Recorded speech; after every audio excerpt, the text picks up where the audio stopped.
سنن نبی داؤد کی ایک حدیث، ایک بندہ فوت ہوتا ہے، فرشتے اس کی روح قبض کر لیتے ہیں، اور اس کی قیامت کی پیشی کا معاملہ یہ ہے کہ اس نے پوری زندگی کوئی نیکی نہیں کی، گناہ ہی گناہ کر رکھے ہیں۔ اللہ تعالیٰ کے سامنے پیش ہوگا، اللہ تعالیٰ فرمائے گا میرے بندے تم نے کوئی نیکی کی ہے پیش کرو آج کی نجات کے لیے۔ بندے کو کوئی نیکی یاد نہیں آ رہی، اور بالآخر اس کو اپنا ایک عمل یاد آ جائے گا۔ کان یداین الناس، تاجر تھا، تجارت کرتا تھا، اور اس نے ایک وتیرہ بنا رکھا تھا، لوگوں کو مال دیتا ادھار،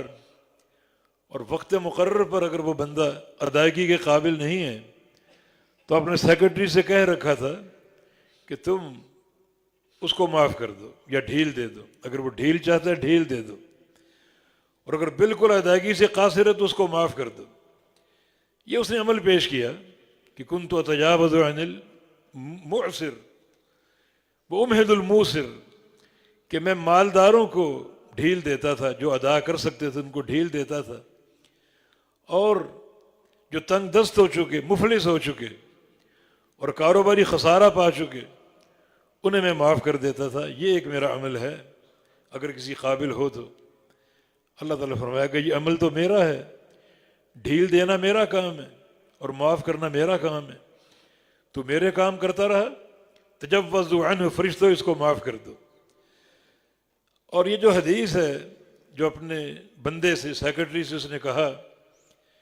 کہ تم تنگ دستوں کو معاف کر دو، اور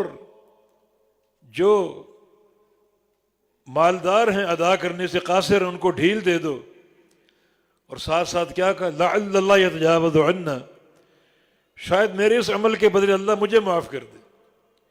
کہ میں لوگوں کو معاف کر رہا ہوں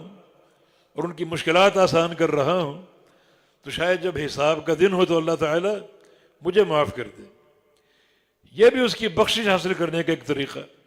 کہ اللہ کے بندوں کو معاف کیا جائے، ان کے لیے آسانیاں پیدا کی جائیں، اس تصور کے ساتھ کہ اللہ تعالیٰ مجھے معاف کر دے۔